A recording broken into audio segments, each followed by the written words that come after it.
Market, stock markets, FD, real estate, उससे ज़्यादा आपका बिजनेस ही कंपाउंड करेगा वैल्यू। सो रात को बैठ के दिवाली में 3 बजे तक लोग बाहर पटाखे फट रहे हैं और हम यहाँ डीबग कर रहे हैं। Margin should not be decided, it should be an outcome. या इंस्टाग्राम पे आपकी ऐड देखते हैं, क्लिक करते हैं, सो आपके पास 10-15 सेकंड होते हैं उन्हें बताने के लिए कि वो और 30 सेकंड क्यों स्पेंड करें। हाय गाइस, मेरा नाम है साहिल खन्ना और स्वागत है आपका इस सीरीज के अगले पार्ट के अंदर। और आज हमारे साथ में प्रॉफिटेबल SaaS के एक फाउंडर है जो कि इंटरनेशनली काम कर रहे हैं। ये एक टूल बनाते हैं जो कि बहुत सारे डिजिटल मार्केटर्स के लिए हेल्प कर सकता है और बहुत सारे बिजनेस को भी हेल्प कर सकता है। अब जानते हैं इनसे इनके बारे में। हाय, दिस इज पारस चोपड़ा। मैं विंगीफाई कंपनी स्टार्ट करी है जिसमें हम एक प्रोडक्ट बनाते हैं जिसे VWO बोलते हैं। VWO A/B टेस्टिंग प्लेटफॉर्म है। A/B टेस्टिंग के अंदर आप multiple version of your website बना सकते हो और हम बताते हैं कौन सा वर्जन अच्छा है। सो मार्केटिंग टीम्स इसको यूज़ करती हैं फिगर आउट करने के लिए कि कौन सा कैंपेन चलाएं, कौन से डिज़ाइन लगाएं जिससे कि उनकी सेल्स बढ़े। ठीक है, तो मेरे को बताओगे आपने इससे पहले कुछ किया है या फिर सीधा ही आपने स्टार्ट किया? जब से मुझे याद है तब से मैं कंपनी स्टार्ट करने की कोशिश कर रहा हूँ। सो जब मैं 12 साल का था, पापा मेरे कंप्यूटर लाए थे घर पे, जो कि हमारी सोसाइटी में पहला कंप्यूटर था। सो अभी भी वो हमेशा ही डिजिटल बहुत ही अट्रैक्टेड रहते हैं नई टेक्नोलॉजीज़ का। तो अभी भी उनके पास सबसे पहला नया फ़ोन का मॉडल उन्हीं के पास मिलता है। सो जब किसी के पास कंप्यूटर नहीं था वो लेके आए थे और तब से बस I fell in love with coding. So coding visual basic तब आता था, आई डोंट नो आपको याद होगा नहीं होगा, बट उसके अंदर वो ड्रैग एंड ड्रॉप करके बहुत आसानी से प्रोग्राम लिख सकते थे। कैलकुलेटर बनाते थे, फाइल ब्राउज़र बनाते थे, छोटे छोटे यूटिलिटीज टिक टैक टो बनाते थे। तो बहुत मज़ा आता था। तो मैं बना के ऑनलाइन डालता था। तब एक वेबसाइट थी प्लैनेट सोर्स कोड करके, जिसमें लोग अपने सोर्स कोड शेयर करते थे। सो तब से मुझे चस्का लग गया कोड करने का। एंड उसके बाद मैंने बुक पढ़ी फाउंडर्स एट वर्क करके, एंड उसके अंदर गूगल, याहू, पेपॉल, बहुत सारी ऐसी कंपनीज़ के फाउंडर्स की इंटरव्यूज़ थी जिससे बहुत ही इंस्पिरेशन मिली। तो तब से मन कर रहा था कि यार खुद को भी कोई कंपनी तो स्टार्ट करनी ही करनी है। एंड तब से जस्ट डिफरेंट थिंग्स स्टार्ट कोशिश करी करने के लिए। आई थिंक जब बड़े हो रहे होते हो तो कंपनी हमेशा ऐसा लगता है ना कि टाटा है, बिरला है, बड़ी बड़ी फैक्ट्रीज़ हैं, बट ये फाउंडर्स एट वर्क बुक पढ़ के ऐसा लगा कि आप सिर्फ लैपटॉप के साथ एक कंपनी स्टार्ट कर सकते हो। सो वही मैंने शुरू करा। कॉलेज मैंने दिल्ली कॉलेज ऑफ इंजीनियरिंग गया, तो 4 साल में कॉन्टीन्यूसली डिफरेंट कंपनी स्टार्ट करने की कोशिश कर रहा था। सो मैंने 3 डिफरेंट ये कंपनी स्टार्टअप्स करने की कोशिश करी मेरे 4 साल कॉलेज के अंदर, और तीनों नहीं चली। क्या थे वो? एक क्रूमसा करके था जिसके अंदर वो म्यूज़िक प्लेटफॉर्म था, जिसके अंदर जैसे कॉलेज में बहुत सारे रॉक बैंड्स होते हैं जो म्यूज़िक फेस्ट और कॉलेज फेस्ट के अंदर आते हैं। सो मुझे लगा था कि इनके लिए एक प्लेटफॉर्म होना चाहिए। सो रॉक बैंड्स का प्लेटफॉर्म, जो कि हिंदी रॉक स्पेशली 2004 और 5 की बात कर रहा हूँ, तब बहुत पॉपुलर हो रहा था कॉलेज फेस्ट के अंदर। तो मैंने सोचा इनका प्लेटफॉर्म बनाते हैं। सो प्लेटफॉर्म बना के कॉलेज बैंड्स आए, बट तब रियलाइज़ करा कोई म्यूज़िक के लिए पे नहीं करना चाहता। सो वो बंद हो गया। तो सेकंड मैंने ऑर्कुट के टाइम पे एक बनाया था सर्विस, जिससे कि कंपनीज़ को कैंडिडेट्स ढूंढने के लिए, कि अगर उनको जॉब के लिए किसी को ढूंढना है, सो लोग वहाँ पे कम्युनिटी ज्वाइन करते थे, C++, Java and so on. So हम जाके उन लोगों को रिक्रूट करते थे कंपनी के बिहाफ से। प्रेसीमार्क नाम था उसका। एंड तीसरा था जो कि कॉलेज प्रोजेक्ट्स स्टूडेंट्स के लिए कंपनी से लेके आना। सो अगर कोका कोला फॉर एग्जांपल कोई प्रोजेक्ट करवाना है, सो क्या वो स्टूडेंट से करवा सकते हैं वो प्रोजेक्ट। बट ये सारे मैंने बहुत चीज़ें ट्राई करी, इसके अलावा भी 2-3 थी, बट कोई भी नहीं चला। सबसे बड़ी लर्निंग क्या थी इस ड्यूरेशन के अंदर? सबसे बड़ी लर्निंग थी आई थिंक वो मेरा इंजीनियर माइंडसेट था कि मुझे कोडिंग क्योंकि पसंद थी, मैं एक आइडिया आया और बैठ के मैं कोड करने लग गया। सो बट वो किसी को ज़रूरत है नहीं ज़रूरत है, कोई पे करेगा नहीं पे करेगा, उसका कोई ध्यान ही नहीं था। सो सबसे बड़ी लर्निंग मार्केटिंग की इम्पोर्टेंस थी, कि मार्केटिंग इतनी इम्पॉर्टेंट होती है कि आप कोडिंग के अलावा मार्केटिंग से पहले स्टार्ट करना चाहिए। आपको फिगर आउट करना चाहिए कि कोई ये पे करेगा कि नहीं करेगा, किसी की प्रॉब्लम है कि नहीं है, जो कि सारी मार्केटिंग की जॉब होती है। एंड उसी कारण लाइक 4th कंपनी जो विंगीफाई मैंने स्टार्ट करी वो मार्केटिंग के पर्सपेक्टिव से करी, क्योंकि मेरे पास मार्केटिंग का बैकग्राउंड तो था ही नहीं। मेरी इंजीनियरिंग बायोटेक्नोलॉजी में थी एंड मुझे आता था कंप्यूटर साइंस, बट मार्केटिंग से लेना देना कुछ नहीं था।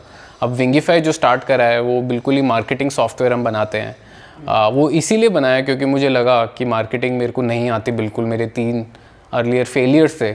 सो जब मैं मार्केटिंग पढ़ने लग गया वो इतना मज़ा आया कि देन आई थॉट कि अब चौथी कंपनी मार्केटिंग की ही करते हैं। कॉलेज से निकलते ही सीधा ये कंपनी शुरू करी थी? नहीं, कॉलेज से निकल के मैंने 1 साल काम करा था, बट पहले दिन मैंने अपने बॉस को बोल दिया था कि मैं ना अपनी कंपनी बिल्ड कर रहा हूँ साइड में, आप ओके हो कि नहीं ओके हो। बट मेरा boss was very supportive. So weekends पे और आफ्टर वर्क मैं कोड लिख रहा था एंड 1 साल लगा। डिफरेंट इसमें भी 2 आइट्रेशंस हुई, ऐसा नहीं मैंने पहला विंगीफाई करा वो हो गया।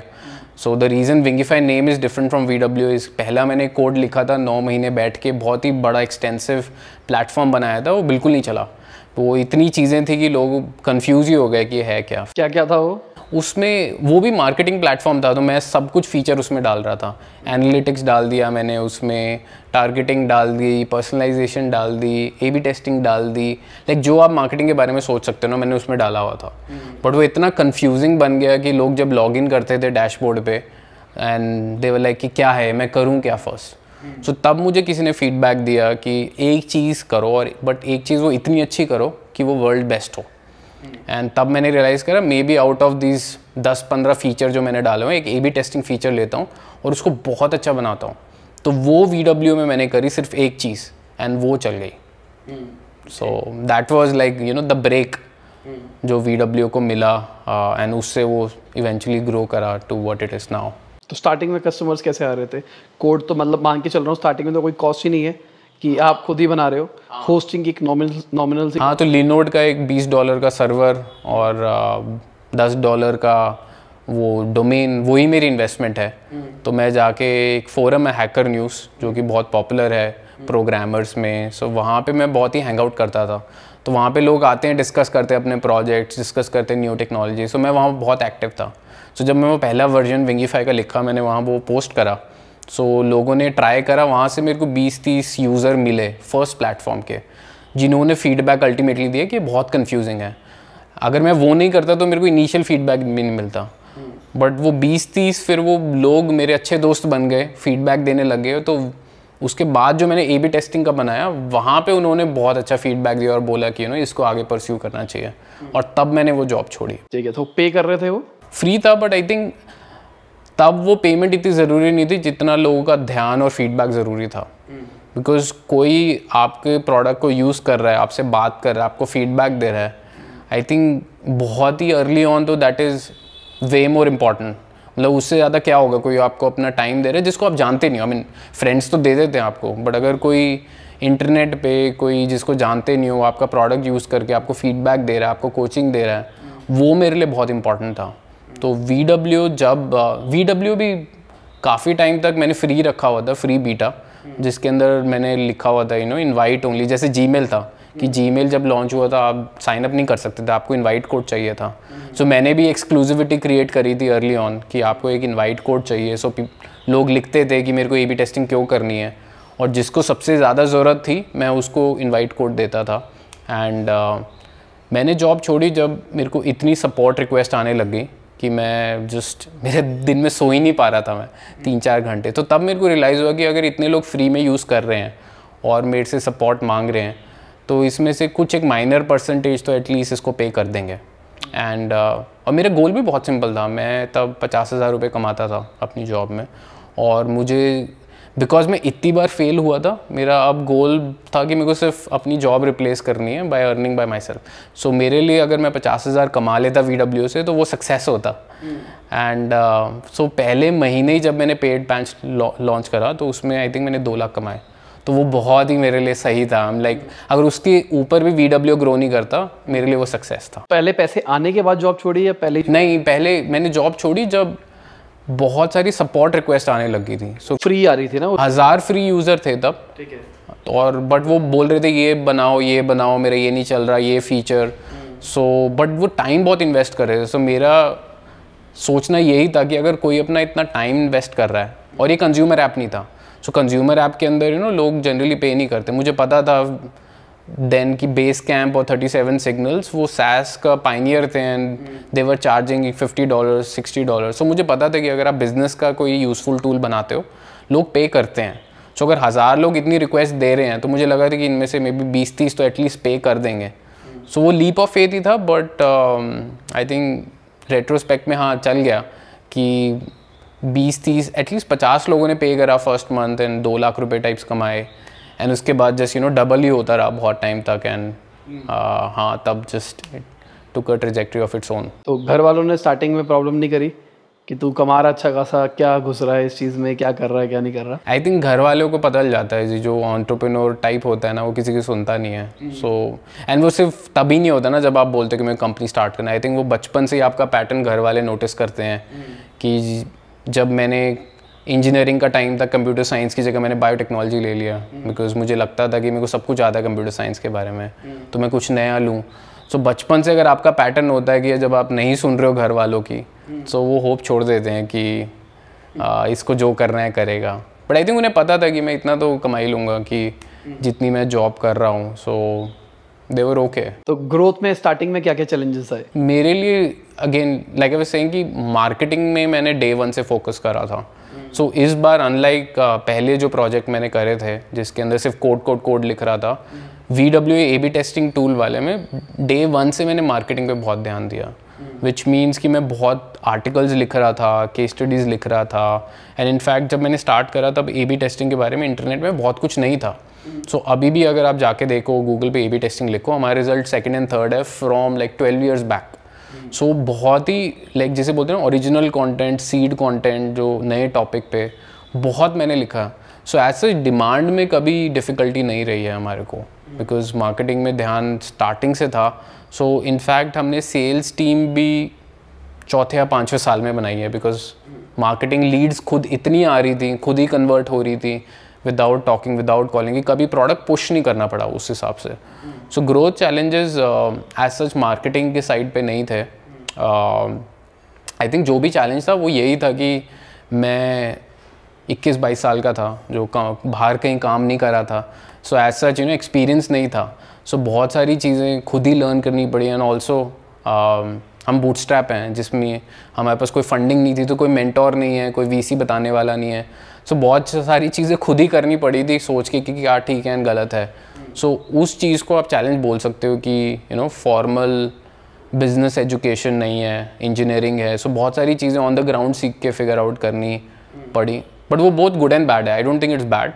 बट वो चैलेंज के हिसाब से ये है कि अगर मैं हूँ और मैंने लोग हायर कर रहा हूँ जो मेरी एज के ही हैं, सो उनको कैसे मैनेज करना है फॉर एग्जांपल, वो एक चैलेंज है।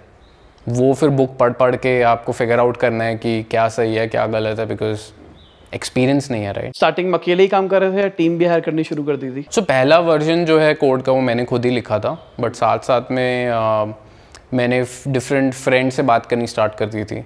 सो मेरा तब तक वो माइंडसेट हो गया था कि मेरे को लोगों को दिखाना मैं क्या बना रहा हूँ, बिकॉज उसके अलावा तो फीडबैक मिल ही नहीं सकता आपको, और फीडबैक नहीं मिल रहा तो आप इम्प्रूव ही नहीं कर सकते। सो मैं जिस चीज़ को जानता था मैं बस स्पैम करता रहता था कि ये देखो मैंने ये नया फीचर डाला, ये बनाया वो बनाया। सो मेरा एक कॉलेज से दोस्त स्पर्श वो बहुत इंटरेस्ट उसने लेना स्टार्ट कर दिया, उसने कंट्रीब्यूट करना स्टार्ट कर दिया, फीडबैक देना स्टार्ट कर दिया। सो धीरे धीरे बहुत वो स्टार्टेड टू गेट इन्वॉल्व। सो बहुत ही इन्वॉल्व हो गया। एंड देन मैंने उसको बोला कि तभी वो ऑक्सफोर्ड यूनिवर्सिटी से मास्टर्स करी थी उसने, हम दोनों सेम कॉलेज में गए थे, Delhi college of engineering. So Oxford से उसने मास्टर्स करी अपनी, फिर वो कहीं लंदन में जॉब कर रहा था, तो मैंने कन्विंस करा कि जॉब छोड़ के मेरे को ज्वाइन करे as a co-founder. So he came back and join me after say year और सो। बट उसने पहले से कंट्रीब्यूट करना स्टार्ट कर दिया था रिमोटली। फिर हम दोनों ने धीरे धीरे टीम बनाई। सो पहले कुछ हायर तो कॉलेज से ही थे। सो हमारा दोनों क्या क्या देख रहे थे, किस किस डायरेक्शन में जा रहे थे? आई मीन जब 2 लोग होते हैं तो आई थिंक सबको सब कुछ ही देखना पड़ता है। सो उसमें तो कुछ है ही नहीं है। दोनों ही कोड लिख रहे थे? हाँ दोनों ही कोड लिख रहे थे, बट मेरी थोड़ी इंक्लिनेशन ज़्यादा मार्केटिंग और बिजनेस साइड पे थी। ऑल्दो कोड मैं लिख रहा था, बट लाइक अगर बोलते हो ना कि लाइक 51-49 बायस जो होता है, वो 51 मेरा मार्केटिंग की तरफ था, 49 कोड की तरफ था। एंड उसका ऑपोजिट था कि वो थोड़ा ज़्यादा कोड की तरफ था एंड थोड़ा कम मार्केटिंग की तरफ था। बट धीरे धीरे मैंने ज़्यादा मार्केटिंग, सेल्स, बिजनेस की तरफ ध्यान देना स्टार्ट कर दिया, उसने लाइक कोड की तरफ। सो took on, he became the CTO, I became the CEO, and that's where we grow grew the company. और ग्रो होते वक्त जब एक्सपैंड कर गए थे तो कभी भी कोई बड़ा चैलेंज नहीं आया, कभी सर्वर डाउन हो गया? हमारा जो पहला कोड था वो सेम सर्वर पे हमारी वेबसाइट थी, सेम सर्वर पे ऐप था, सेम सर्वर पे डेटाबेस था.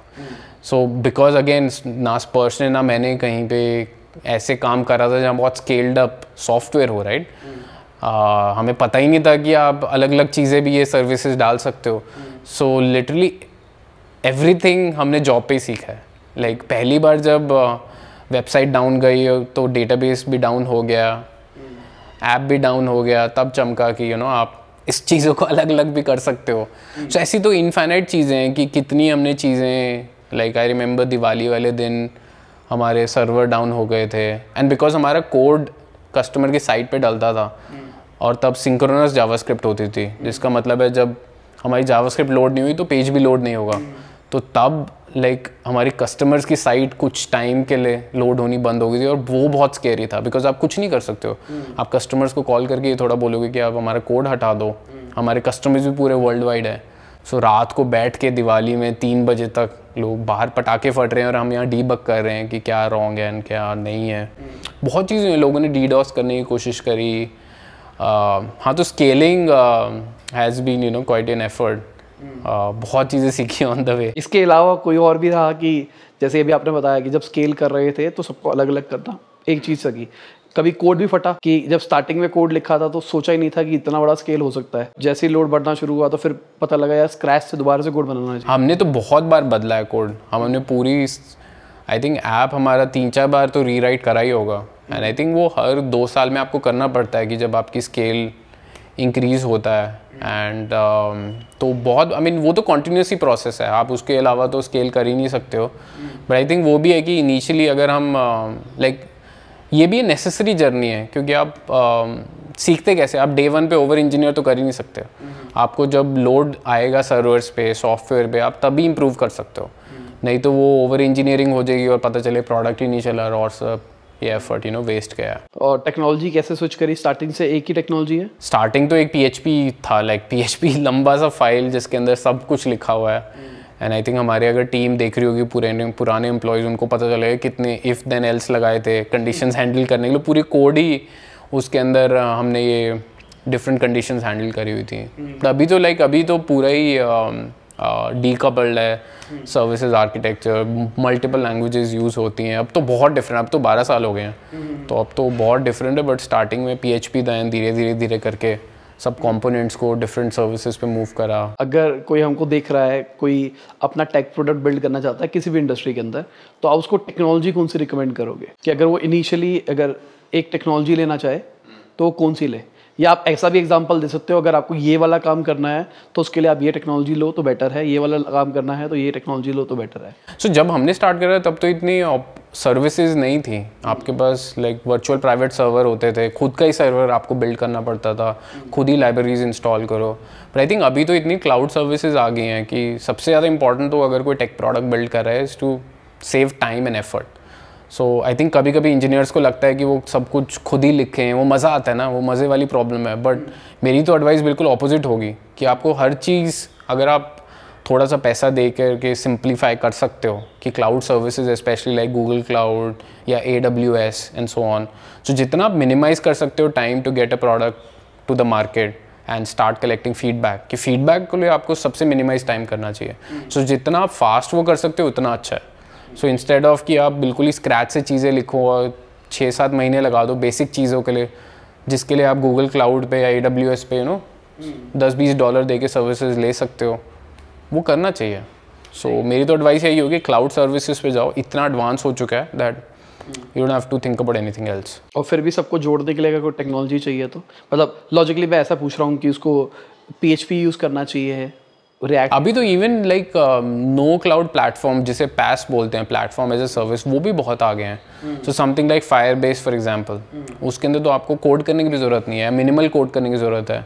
आपको डेटाबेस, UI कंपोनेंट्स, लाइक इतनी सारी चीज़ें मिल जाती है कि अगर आप अपना, और मैं बिल्कुल इनिशियल की बात कर रहा हूँ कि इनिशियल मोस्ट ऐप्स को इतनी टेक्नोलॉजी नहीं चाहिए होती कि आपको कस्टम लिखना पड़े. सो अभी नो कोड प्लेटफॉर्म्स इतने एडवांस हो चुके हैं कि आपको एटलीस्ट MVP जिसे बोलते हैं मिनिमम वायबल प्रोडक्ट, वो आपको सबसे फास्ट और मिनिमल एफर्ट के साथ बनाना चाहिए। ठीक है, अब मान के चलते हैं कोई MVP से ऊपर जाना चाहता है, तो उसको क्या सजेस्ट करें? उसके तो फिर वो डिपेंड करता है। फॉर एग्जांपल फ्रंट एंड पे बहुत सारी टेक्नोलॉजी है, स्पेशली रिएक्ट, एंगुलर। किसको कौन सी किस कंडीशन में यूज़ करनी चाहिए, या फिर आप एक ही रिकमेंड करोगे यही टेक्नोलॉजी यूज़ करो आंख बंद करके और कोई ज़रूरत नहीं है? नहीं, ऐसा नहीं है। आई थिंक वो तो कभी आप बोल ही नहीं सकते। इतना कॉन्टेक्स्ट डिपेंडेंट होता है कि आप कैसी ऐप बना रहे हो, किसके लिए ऐप बना रहे हो। लोग ज़्यादा मोबाइल पे यूज़ होगी, डेस्कटॉप पे यूज़ होगी, आपके लिए परफॉर्मेंस कितनी इंपॉर्टेंट है, सिक्योरिटी कितनी इंपॉर्टेंट है, स्पीड कितनी इंपॉर्टेंट है। सो आजकल इतनी ऑप्शंस अवेलेबल हैं कि आपको वन साइज फिट्स ऑल तो इम्पॉसिबल ही है। तो फ्रंट एंड में प्रोज एंड कॉन्स बता दो आप सबके, कि आपके हिसाब से किस किस का क्या क्या है। तो मेरे को इतनी अच्छी तरह नहीं पता है, to be very frank, but बहुत डिफरेंस आजकल फ्रंट एंड टेक्नोलॉजीज में नहीं है। चाहे वो HTML CSS यूज़ करे या रिएक्ट यूज़ करे, कोई फर्क नहीं है। HTML CSS में बहुत टाइम लगेगा, तो फ्रेमवर्क तो यूज़ करना ही चाहिए, बट अगर से रिएक्ट करे, एंगुलर करे, सो ये जो पॉपुलर फ्रंट एंड फ्रेमवर्क्स हैं, अगर आप गूगल करो फ्रंट एंड फ्रेमवर्क्स आपको बहुत सारे मिल जाएंगे। सो उसमें से अगर आप एक पिक कर रहे हो उसका कोई फ़र्क नहीं पड़ता है, बिकॉज आपको मान के चलना पड़ेगा कि 2 साल में आपको चेंज करना ही पड़ेगा। सो आपकी अगर जैसे प्रोडक्ट एडवांस होगा, आपके नए टीम मेंबर्स ज्वाइन करेंगे, वो नए आपके आइडियाज़ लेके आएंगे, सो हर 2-3 साल में हर स्टैक तो चेंज होता ही है। सो फ्रंट एंड में अब रिएक्ट या एंगुलर यूज़ कर लो, बैक एंड में Node.js, पाइथन यूज़ कर लो। PHP इतना लोग यूज़ नहीं करते हैं, बट आपसे गो भी यूज़ कर सकते हो फॉर एग्जांपल जो नया है। बट PHP, पाइथन, Node.js, गो, इनमें से आप बैक एंड पे यूज़ कर लो। डेटाबेस में Postgres यूज़ कर लो, एंड फ्रंट एंड पे रिएक्ट या एंगुलर यूज़ कर लो। बट अगर ये आपको खुद बनाना है, बट उससे बेटर है कि आप या तो नो कोड टूल्स यूज़ कर लो या आप बैक एंड पे क्लाउड सर्विसेज यूज़ कर लो। तो अब एक छोटी सी लर्निंग्स शेयर करना चाहोगे कि अगर कोई अपनी वेबसाइट बना रहा है और मान के चलते हैं कि उसके पास इतना बजट नहीं है आपकी सर्विसेज लेने का, तो उसको क्या क्या चीज़ों का ध्यान देना चाहिए, जो आप अपनी A/B टेस्टिंग की अगर लर्निंग शेयर करना चाहो हमारी ऑडियंस के साथ? तो सो अगर आप स्टार्ट कर रहे हो वेबसाइट, तो A/B टेस्टिंग के लिए, A/B टेस्टिंग सिंपल में ये है कि आप A या B जैसे बोल रहे हैं इसको, 2 वर्जन बना रहे हो, वर्जन A, वर्जन B। तो आपकी जो ट्रैफिक आती है उसको स्प्लिट कर देते हो आप 2 भागों में। A वर्जन वाली जो है वो ये वाला देखती है, B वर्जन ये देखती है। तो मे बी आपने कुछ चेंज कर दिया है, मे बी आपने बटन का कलर ग्रीन से रेड कर दिया है, और सिर्फ वही चेंज है इन 2 के अंदर। सो उस चेंज के अंदर देन हमारा सॉफ्टवेयर बताएगा कि अगर 100 लोगों ने A वर्जन देखा, उसमें से 50 ने खरीदा कुछ। B वर्जन में अगर 100 में देखा, 60 ने खरीदा। सो आपको फिर वो रिकमेंडेशन मिल जाती है कि आपको B वर्जन के साथ जाना चाहिए। सो ऐसे ऐसे करके आप अपनी साइट धीरे धीरे इंप्रूव करते हो, बिकॉज जब आप साइट डिज़ाइन करते हो आपको कोई आइडिया नहीं है क्या सही है क्या गलत है। सब वो बेस्ट प्रैक्टिस स्टार्ट करते हैं। सो आपने मे बी कहीं से टेम्पलेट ले लिया, किसी से डिज़ाइन करा ली, बट आपको पता नहीं है आपके कस्टमर को अल्टीमेटली क्या चाहिए। सो अब अल्टीमेटली वो एनालिटिक्स देख के कि कस्टमर्स आपकी वेबसाइट पे क्या कर रहे हैं, क्या ढूंढ रहे हैं, आप वो धीरे धीरे छोटे छोटे चेंजेस करते हो जिससे आपकी साइट ऑप्टिमाइज होती है। सो बेसिकली A/B टेस्टिंग ये है, बट इस प्रोसेस के लिए आपको ट्रैफिक बहुत सारी चाहिए, बिकॉज आपकी अगर साइट पे सिर्फ 10 लोग आ रहे हैं दिन में या 100 लोग आ रहे हैं महीने में, तो आपको क्या उसको एनालाइज करोगे, क्योंकि इतना आपके पास डेटा पॉइंट ही नहीं है कि कुछ आप कॉन्फिडेंस से बोल पाओ। सो उस चीज़ के लिए आपको एक तो अगेन बेस्ट प्रैक्टिसेस बहुत इंपॉर्टेंट है। बताओगे कुछ बेस्ट प्रैक्टिस? फॉर एग्जांपल सबसे ज़्यादा जो इम्पोर्टेंट होता है हेडलाइन होती है वेबसाइट पे, कि जब कोई भी आपकी साइट विजिट करता है जनरली उनके पास, एक्चुअली अब तो और भी कम हो गया, पहले 30 seconds, you have like less than 10 seconds to tell them what you do. So बहुत सारे लोग फॉर एग्जांपल बहुत क्रिएटिव हो जाते हैं अपनी वेबसाइट के अंदर, वो कुछ कुछ लिखेंगे to sound really smart, but मेरा एक्सपीरियंस होता है कि आपको सबसे सिंपली जो आप करते हो हेडलाइन में बड़ा बड़ा लिखा होना चाहिए। अगर आप CRM बनाते हो तो CRM बेस्ट CRM सॉफ्टवेयर या फ्री CRM सॉफ्टवेयर या ईजी CRM सॉफ्टवेयर लिखना चाहिए। आप SEO करते हो तो SEO टूल्स लिखना चाहिए आप। सो लोग वेबसाइट को एडवर्टाइजमेंट नहीं समझना चाहिए जो कि टीवी के अंदर 30 सेकंड लोग बैठ के देखते हैं। वेबसाइट पे लोगों का बिहेवियर डिफरेंट होता है, उनको अगर 10 सेकंड में समझ नहीं आता आपने क्या किया है, वो बैक करके किसी और साइट पे चले जाएंगे। तो यूजुअली क्या बिहेवियर होता है लोगों का, लोग गूगल करते हैं या इंस्टाग्राम पे आपकी ऐड देखते हैं, क्लिक करते हैं।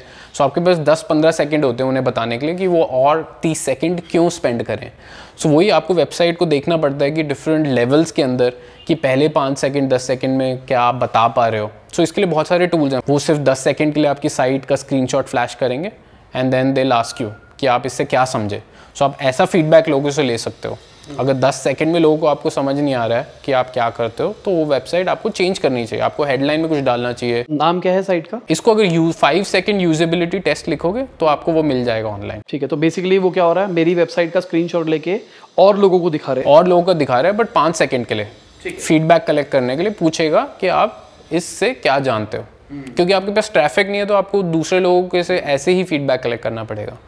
सो अगर ट्रैफिक नहीं है तो एक तो आपको यूजेबिलिटी स्टडी करनी पड़ेगी। जो यूजेबिलिटी स्टडी होता है कि लोगों के पास जाके फीडबैक लेना कि आपको समझ आ रहा है कि नहीं आ रहा है। बट अगर धीरे धीरे फीडबैक, अगर जब ट्रैफिक बनती है तब आपको ऑफकोर्स सब कोई गूगल एनालिटिक्स डाल देते हैं, बट यूज़ कोई ढंग से नहीं करता है। तो उस केस के अंदर आपको इंपॉर्टेंट हो जाता है कि जर्नी स्टडी करना, कि लोग ड्रॉप ऑफ कहाँ हो रहे हैं, लोग स्क्रॉल कितना कर रहे हैं। क्योंकि अगर आप A/B टेस्ट भी नहीं कर रहे हो, बट अगर आप फिक्स कर लेते हो कि लोगों के जो कॉमन ड्रॉप ऑफ पॉइंट्स होते हैं, मे बी लोग प्राइसिंग में जाके अबैंडन कर देते हैं, विच मीन्स प्राइसिंग के अंदर आपके पास इशू, आपको A/B टेस्ट फिर नहीं चाहिए to fix it. So realize करना कहाँ प्रॉब्लम है, फिक्स करना, आई थिंक वो एनालिटिक्स से भी हो सकता है। एंड देन थर्ड स्टेज इसकी बहुत सारी ट्रैफिक आ गई, तब आप A/B टेस्ट कर रहे हो। अगर आप किसी को रिकमेंड करना चाहो कि बूटस्ट्रैप स्टार्टअप शुरू कर दी हो, तो उसको क्या क्या चीज़ों का ध्यान देना चाहिए शुरू करने के लिए? एक क्वेश्चन पूछना चाहिए कि बूटस्ट्रैप आप नेसेसिटी के कारण कर रहे हो या चॉइस के कारण कर रहे हो। नेसेसिटी मीन्स कि आपको फंडिंग आप चाहते हो बट फंडिंग नहीं मिल रही है। चॉइस मीन्स कि आपका रेवेन्यू इतना ज़्यादा है कि आपको लोग फंडिंग देना चाह रहे हो बट आप ले नहीं रहे हो। सो अगर आप आउट ऑफ नेसेसिटी कर रहे हो कि आपको फंडिंग चाहिए, नहीं मिल रही है, तब तो बहुत डिफ़िकल्ट है, क्योंकि इसका मतलब है कि आपका बिज़नेस प्रॉब्ली नहीं चल सकता अगर फंडिंग नहीं मिली है। एंड वो तो बिल्कुल ही डिफरेंट है, उसको तो उसका तो बिल्कुल सर्वाइवल की बात है। बट अगर आप चॉइस से कर रहे हो आपको, तब तो आई थिंक मेरी एडवाइस तो यही है तो कि आप जितनी चॉइस एक्सटेंड कर सकते हो फ्यूचर के अंदर उतना इंपॉर्टेंट है। विच मीन्स कि अगर आप कभी ना लो funding, that's a best outcome. And उसके लिए आपको अगेन आई मीन सिंपल है, अगर आप मैथ करते हो रेवेन्यू हमेशा ही कॉस्ट से ज़्यादा होना चाहिए।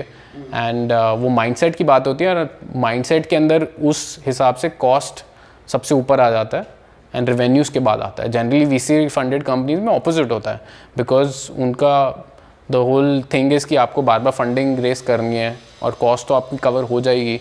तो उनका whole point is to grow the revenue, कि आप रेवेन्यू कितना ग्रो कर सकते हो। अगर आपको बूटस्ट्रैप करना है आउट ऑफ चॉइस, कि आपको कभी फंडिंग रेज करनी ही नहीं है, आपको अच्छा लगता है अपनी कंपनी का ओनर होना एज अ 100% मेजॉरिटी, तब आपको हमेशा फर्स्ट इंपॉर्टेंट है कि कॉस्ट को आपको कंट्रोल करना है। तो जैसे हम करते हैं, हमने अपनी कंपनी के अंदर 15-20 कॉन्स्ट्रेंट्स बनाए हुए हैं। कॉन्स्ट्रेंट्स मीन्स ये नंबर है जो कि हम ट्रैक करते हैं हर महीने, एंड उन नंबर को हमने क्लासीफाई करा हुआ है रेड, ग्रीन और येलो के अंदर। एंड वो नंबर्स हमेशा ग्रीन में होने चाहिए। फॉर एग्जांपल अगर वो येलो में आते हैं तो वो इशू है, रेड में आता है तो बहुत बड़ा इशू है। सो इस ट्रेंड से हम पता लगा लेते हैं कि हमें कहाँ इंटरवीन करना है, कहाँ पे हमने फिक्स करनी है चीज़ before they go bad. So these are ये कॉन्स्ट्रेंट्स ऐसे, फॉर एग्जांपल रेवेन्यू पर employee, profitability so far in the year कि कितना हमारा प्रॉफिट हुआ है, हमारी फिक्स्ड कॉस्ट क्या है वर्सेस वेरिएबल कॉस्ट, इन दोनों का रेशियो क्या है, क्या होना चाहिए लॉजिकली, या हर एक इंडस्ट्री पे अलग अलग? हर एक इंडस्ट्री का अलग अलग होता है, बट अगर बूटस्ट्रैप कंपनी चला रहे हो तो आप फिक्स्ड कॉस्ट को मिनिमाइज करना पड़ेगा, राइट? क्योंकि इसका होल हमारा फिलॉसफी ये है कि हम प्लान करते हैं चीज़ें अगर वर्स्ट टू वर्स्ट हो जाए, हमारा रेवेन्यू ग्रो करना बंद कर जाए या इवन डिक्लाइन करे, हम कितना लंबा सर्वाइव कर सकते हैं। सो जितना लंबा आप सर्वाइव कर सकते हो उतना बेटर है। सो उस हिसाब से आप ट्रैक करते हो कि आपके पास रनवे कितनी है बैंक के अंदर, कि आपने कितने मंथ ऑफ करंट एक्सपेंसेस होने चाहिए। फॉर एग्जांपल हमारे केस में मोर देन 3 साल और सो है। जनरली कंपनीज 18 महीने को रखते हैं, बट हम और भी कंजर्वेटिव होना चाहते हैं कि हम चाहते हैं 3-4 साल अगर आज हमारा रेवेन्यू ज़ीरो भी हो जाए, हमारी कंपनी चलती रहे, बिकॉज वी नो हम एक और प्रोडक्ट निकाल के उसको रेवेन्यू को फिर से ग्रो करना स्टार्ट कर देंगे। सो कभी बूटस्ट्रैप कंपनी को रेजर एज पे रहना ही नहीं चाहिए कि आपका प्रॉफिट और रेवेन्यू बहुत क्लोज हैं, बिकॉज रेवेन्यू अगर नीचे गया then you don't have an option of like VCs who can, like आपकी कंपनी को कोई सेव नहीं करना है, you are on your own. So जितना आप डिफरेंस कर सकते हो कि रेवेन्यू ज़ीरो हो गया, आप कितना लंबा चल सकते हो, उतना आपके लिए अच्छा है। इसके अलावा और भी कोई फैक्टर्स है? जैसे मैंने बोला कि रेवेन्यू पर एम्प्लॉई है, रेवेन्यू पर एम्प्लॉई फॉर एग्जांपल कितना revenue divided by number of employees, so वो आप बेंचमार्क कर सकते हो आपकी डिफरेंट कंपनीज जो पब्लिक मार्केट के अंदर जा चुकी हैं, उनके बेंचमार्क्स अवेलेबल है। लाइक इन्फोसिस का कितना होता है, इन्फोसिस का आई थिंक $50,000-60,000 पर एम्प्लॉई है। सिमिलरली एप्पल का आई थिंक $1 million पर एम्प्लॉई वो है। सो आपको इसका भी एक बेंचमार्क रखना चाहिए, बिकॉज अगेन इंडिया में जनरली बिजनेसेस का इंक्लिनेशन भी यही होता है कि बहुत सारे लोग हायर कर लेते हैं, बट हर कोई अगर आप हायर करें वो एक फिक्स्ड कॉस्ट है कि आप एटलीस्ट हम नहीं बिलीव करते कि अगर टाइम्स टफ है तो हम लोग को फायर कर दें। सो हमारे हिसाब से अगर आप सैलरी पे किसी को रख रहे हो उसको बहुत लंबे टाइम के लिए आप रख रहे हो। सो उस हिसाब से हम रेवेन्यू पर एम्प्लॉय मैक्सिमाइज करना चाहते हैं कि आप मिनिमम एम्प्लॉय में मैक्सिमम रेवेन्यू कर रहे हो। सो वो अगर एक थ्रेशोल्ड के नीचे जाता है, एक नंबर के नीचे जाता है, तो हमें लगता है प्रॉब्ली हम रिस्क हमारा फ्यूचर में बढ़ रहा है। इवन तो अगर अब भी कंफर्टेबल हैं, बट अगर एक नंबर के नीचे जाता है तो आप फ्यूचर में हो सकता है कि बहुत ही रिस्की हो जाए। तो ऐसे काफ़ी हैं, बट रेवेन्यू पर employ, fix cost to variable cost, कितना मंथ का आपके पास रनवे बचा अगर आपका रेवेन्यू ज़ीरो हो जाता है, प्रॉफिटेबिलिटी कितनी है अभी तक, आपका सपोर्ट हेड काउंट कितना है, और आप मार्केटिंग में कितना इन्वेस्ट कर रहे हो। सो ये सारे में रेड ग्रीन ब्लू करके हर महीने, रेड ग्रीन येलो करके हर महीने ट्रैक करना। और मान के चलते आपको कोई देख रहा है और आपका बहुत बड़ा फ़ैन है और आपसे इंस्पायर होकर कोई सैस शुरू करना चाहता है। अब सैस में एक बहुत बड़ा फैक्टर है, वो है प्राइसिंग। सैस की प्राइसिंग कैसे डिफाइन करी जाए? सबसे मुश्किल क्वेश्चन है, बिकॉज जब मैं स्टार्ट कर रहा था VW मैंने $9 का रखा था, $9 पर मंथ। सो अगेन सबसे पहला फीडबैक जो मुझे मिला था उसको बोला था कि इसको 10 से मल्टीप्लाई कर दो, $99 पर मंथ करो rather than $9 for the same product. So same product को मेरे को एडवाइस मिली थी 10x से इंक्रीज़ कर दो। एंड वो जनरली मेरा एक्सपीरियंस यही रहा है कि एंटरप्रेन्योर अपने प्रोडक्ट को कम प्राइस करते हैं फॉर सम रीज़न। मैं भी यही कर रहा था। सो जितना भी प्राइस अभी वो सोच रहे हैं, मेरी एडवाइस है उसको 5 से मल्टीप्लाई कर दो, एंड वो राइट प्राइस है। बिकॉज जनरली आई मीन किसी को अगर प्रोडक्ट पसंद आया है, सो वो प्राइस अगर बहुत ज़्यादा है वो कभी कस्टमर भागेगा नहीं, वो हमेशा निगोशिएट करेगा। सो हमेशा it's better to keep price high and then lower it, कि स्टार्ट आप ज़्यादा से करो बट निगोशिएशन में कम ले आओ या फ्यूचर के अंदर कम ले आओ, versus the other way round. अगर आप स्टार्ट 9, 10, 15, $20 से कर रहे हो, तब वो आप कस्टमर भी छोटे अट्रैक्ट करोगे, एंड छोटे कस्टमर्स इतना, बिकॉज उनकी इन्वेस्टमेंट नहीं है। अगर कोई $10 पर महीने आपके सॉफ्टवेयर के लिए दे रहा है, उनके लिए वो यूज़ करें ना करें वो इतना फ़र्क नहीं पड़ता, उनका बिजनेस ठप नहीं होगा अगर $10 का लॉस हुआ उनको, तो वो चर्न भी ज़्यादा करते हैं, वो छोड़ के भी ज़्यादा बहुत जाते हैं। पर अगर आप अपना सॉफ्टवेयर $200, $300, $400 पर मंथ कर रहे हो, तो एक सब्सटैंशियल इन्वेस्टमेंट है किसी भी बिजनेस के लिए, एंड वो अगर इन्वेस्ट वो मनी करें वो यूज़ भी करेंगे आपके सॉफ्टवेयर का। सो मेरे एक्सपीरियंस से लोग जितना ज़्यादा पे करते हैं वो इतना प्रोडक्ट का वैल्यू लेते हैं, और उतनी आपकी कस्टमर की लाइफ टाइम वैल्यू ज़्यादा होती है। सो मेरा एडवाइस तो हमेशा है कि जितना आप सोच रहे हो उससे 5x कर दो, एंड मे बी उससे भी ज़्यादा ही कर सकते हो। बड़े कस्टमर्स अच्छे कस्टमर्स होते हैं हमेशा हर सैस बिजनेस के लिए। मार्जिन कितना रखे? सो वो वैसे प्राइस नहीं करना चाहिए। सो आपको ऐसा नहीं कि आप कॉस्ट, आई मीन वो तो ट्रेडिशनल बिजनेस होता है, आई मीन वो कमोडिटी बिजनेस है कि आप अगर मे बी कोई कमोडिटी आप सॉल्ट बेच रहे हो तो सॉल्ट की खरीद इतनी है, मार्जिन लगा के इतना कर दिया है। बट सैस के अंदर आपको वैल्यू से प्राइस करना चाहिए, आपको कंपटीशन से प्राइस से करना चाहिए। सो आपकी कुछ भी हो सकती है, लाइक अगर आप एक सिंगल पर्सन हो टेकी, अपने रूम में बैठ के आपने बहुत अच्छा सॉफ्टवेयर लिख दिया, आप उसको कॉस्ट प्लस थोड़ा करोगे, आपकी कॉस्ट ज़ीरो है, सो आप फ्री में थोड़ा दोगे। बट रादर आपको देखना चाहिए उस मार्केट में जनरली उसके जो कंपेटिटर्स हैं वो कितने का बेच रहे हैं, और उससे भी इम्पॉर्टेंट है कस्टमर्स को क्या उसका फ़ायदा हो रहा है। हो सकता है आपकी एक लाइन ऑफ कोड कस्टमर्स के लिए ₹1 करोड़ बचा दिया है, तो आप उसको ₹10 तो नहीं चार्ज करोगे ना, आप उसको कोई फ्रैक्शन एक चार्ज करना चाहिए। सो हमेशा पर्सपेक्टिव रहना चाहिए कि कस्टमर को कितनी वैल्यू मिली है, एंड अपनी कॉस्ट को तो कम्प्लीटली भूल जाना चाहिए, बिकॉज आपकी कॉस्ट तो बिल्कुल ही कम होगी अगर आप लाइक छोटी टीम टेकीज़ की बैठी हुई है जिसका खर्चा कुछ नहीं है। सो वो बिल्कुल नहीं सोचना चाहिए। Margin should not be decided, it should be an outcome of कितनी वैल्यू आप डिलीवर कर पा रहे हो। नहीं मतलब मेरा क्वेश्चन जैसे कि मान के चलते हैं आपने $100 की प्राइसिंग कर दी है, अब $100 के ऊपर आपके जो खर्चे हैं सारे के सारे वो मान के चलते हैं $8 के, $10 के, अब आपके पास $90 पर बच रहा है। अब आपके पास दो चॉइस है एज अ बूटस्ट्रैप फाउंडर, उसमें से कुछ प्रॉफिट आप अपनी टीम में डिस्ट्रीब्यूट करो, मतलब उनकी सैलरी बढ़ाओ, उनको इंसेंटिवाइज करो, और दूसरा है सारा घर ले जाओ। तो मेरा जो क्वेश्चन था वो ये था मार्जिन डिसाइड करने का, कि सैस के अंदर एज अ बूटस्ट्रैप फाउंडर हमको कोई मार्जिन डिसाइड करके रखना चाहिए, क्या मैं इतने पे ऑपरेट करूंगा इट्स गुड, बाकी मैं अगर खर्चा करूंगा तो मुझे कोई दिक्कत नहीं है। मतलब आइडियली कितने तो प्रॉफिट? इसके अंदर दो फैक्टर होते हैं। आई थिंक एक फैक्टर तो पर्सनल है कि आप एज अ फाउंडर टीम और इवन टीम, आई थिंक एक फाइनेंशियल कंफर्ट होना चाहिए, बिकॉज एक बार अगर फाइनेंशियल कंफर्ट आता है तो आप बहुत एग्रेसिव हो जाते हो लाइफ के अंदर।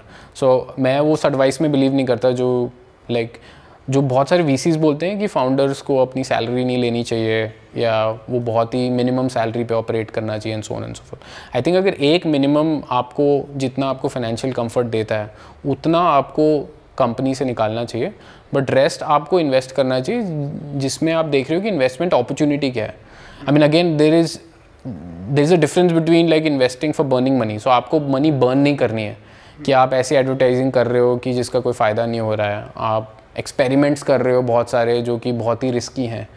बट अगर आपको लगता है कि आपने एक मार्केटिंग चैनल ढूंढ लिया है, आपका एक नया फीचर है जिससे आपका रेवेन्यू डबल ट्रिपल हो जाएगा या ग्रो करेगा, तब तो आपको एब्सोल्युटली उस पर इन्वेस्ट करना चाहिए।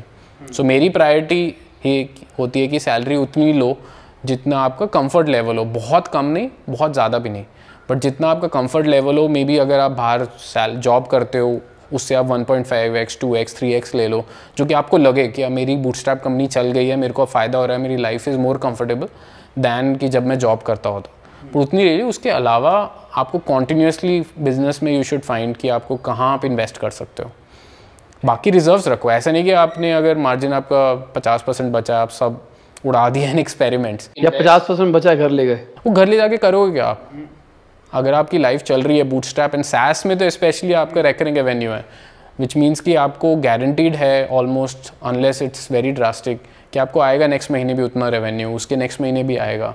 बट आप करोगे क्या उसका? एज अ बिजनेस ओनर आपका नंबर 1 कंट्रोल अपने बिजनेस पे है। सो रादर देन टेकिंग वो मनी एंड आप मे बी स्टॉक मार्केट में लगा रहे हो इन अ बिजनेस जिस पे आपका कोई कंट्रोल नहीं है, आप अपने बिजनेस में लगाओ ना। अपने बिजनेस में अगर आप 8% 10% जो आपको मार्केट में मिलते हैं उससे ज़्यादा ही कंपाउंड करोगे अपनी money. So the best investment इन, आप उतना पैसा लो जितना आपकी अच्छी लिविंग एक्सपेंसेस चल जाए, बट उसके अलावा आपकी मोस्ट वेल्थ जनरेट होगी अपने बिजनेस से। एंड वो market, stock markets, FD, real estate, उससे ज़्यादा आपका बिजनेस ही कंपाउंड करेगा वैल्यू। तो थैंक यू, बहुत मज़ा आया। तो हम आ रहे हैं अपने रैपिड फायर की तरफ। तो बैक टू बैक क्वेश्चंस हो गए, क्विक। एंड्रॉइड और iOS? फंडिंग और बूटस्ट्रैप? बूटस्ट्रैप। डेट और इक्विटी? डेट। एंजल और वेंचर? एंजल। वेज और non veg? Vegetarian. Best food ever? Chowmein. कहाँ की? दिल्ली, घर रोहिणी में। Best startup in India right now आपके हिसाब से? अपना नाम नहीं लेना है या कोई इन्वेस्टेड भी नहीं लेना है। जीरोधा। आपकी हॉबीज क्या है? बुक्स पढ़ता हूँ मैं, ब्लॉग लिखता हूँ, invertedpassion.com करके है। ठीक है, तो नॉर्मली मैं सबसे पूछता हूँ टॉप 5 बुक्स, पर मैं आपको कहूँगा टॉप 10 बुक्स। वो तो बहुत सारी हैं। सो अगर एंटरप्रेन्योरशिप पे है सो उस पे 0 to 1 पीटर थिल की वो क्लासिक है, बहुत ही अच्छी बुक है। एंड सेकंड जो मैं बोल रहा था, founders at work, Jessica Livingston Y Combinator में जो पार्टनर है उसने लिखी है। थर्ड एक बुक है finite and infinite games, James Carson की। सो वो सॉर्ट ऑफ फिलोसफी बुक है, बट इट्स ऑल अबाउट कि हमें कंपटीशन वाली लाइफ नहीं रखनी चाहिए ना, we should live in a way जिससे सबका भला हो in the sense. So that book and then consciousness पे बहुत सारी बुक्स हैं जो मुझे अच्छी लगती हैं। कॉन्शियसनेस पे कोई? कॉन्शियसनेस अभी मैंने जैसे इनर प्रेजेंस करके पढ़ी थी, सो वो पूरी इट वाज ऑल अबाउट कि बायोलॉजिकली कॉन्शियसनेस कैसे होती है, स्पेशली ड्रीम्स के पॉइंट ऑफ व्यू से। सो हमें ड्रीम्स क्यों आती हैं, नॉट लाइक फिलोसफिकल या psychological, but really from a brain neurons perspective. So बहुत अच्छी बुक है। Fifth, there is a book called mystery of existence. So it's all about कि you know why is there something rather than nothing, कि कुछ भी क्यों exist करता है, कि जबकि कुछ भी नहीं हो सकता था बट कुछ क्यों होता है। सो वो भी मुझे बहुत ब्यूटीफुल लगती है।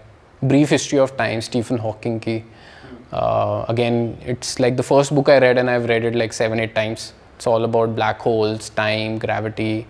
Then Selfish Gene, Richard Hawkins की, इट्स अबाउट एवोल्यूशनरी बायोलॉजी कि जीन्स कैसे हमें ड्राइव करते हैं हमारे बिहेवियर को। एलिफेंट इन द ब्रेन है जो कि कोग्निटिव साइकोलॉजी, एवोल्यूशनरी साइकोलॉजी पे है कि हम क्यों बिहेव करते हैं हम जैसे करते हैं। हाँ, बहुत सारी बुक्स हैं, ये मे बी 8-9 बुक्स हैं जो कि आई कैन रेकमेंड। तो मूवीज भी देखते हो? हाँ। Best movie? तो इंटरस्टेलर मेरे को बहुत अच्छी लगती है। इंटरस्टेलर, मैट्रिक्स, बॉयहुड, ये 3 काफ़ी अच्छी लगती हैं। साइंस फिक्शन में और बताना चाहोगे मूवीज जो आप रिकमेंड करना चाहो? इंटरस्टेलर है जो कि बहुत अच्छी लगती है मेरे को।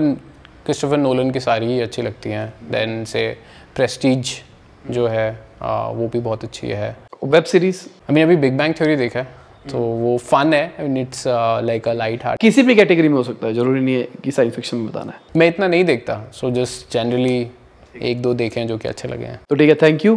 थैंक यू, बहुत मजा आया, बहुत कुछ सीखने को मिला। तो एक फाइनल एडवाइस हमारी ऑडियंस के लिए आप क्या देना चाहोगे? हमारी ऑडियंस वो है जो बिजनेस कर रही है या करना चाहती है। मेरी फाइनल एडवाइस यही होगी कि प्रोडक्ट बनाने से पहले एटलीस्ट 100 लोगों से बात करो। लाइक अपना प्रोडक्ट और बिजनेस तभी स्टार्ट करो जब आप बात कर रहे हो उससे वो पैटर्न्स आपको बार बार सिमिलर सुनाई देने लग जाते हैं। सो बहुत सारे लोग मिस्टेक करते हैं, पहले प्रोडक्ट बनाते हैं, पहले कोड लिखते हैं और फिर वो मार्केट में जाते हैं।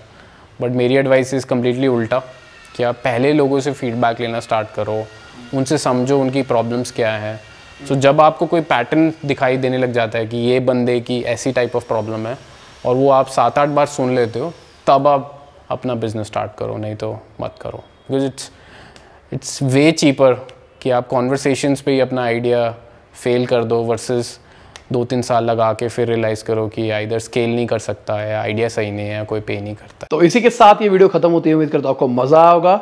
लाइक कर देना, शेयर कर देना, कमेंट में बताना बेस्ट सेक्शन जो भी लगा टाइम के साथ में।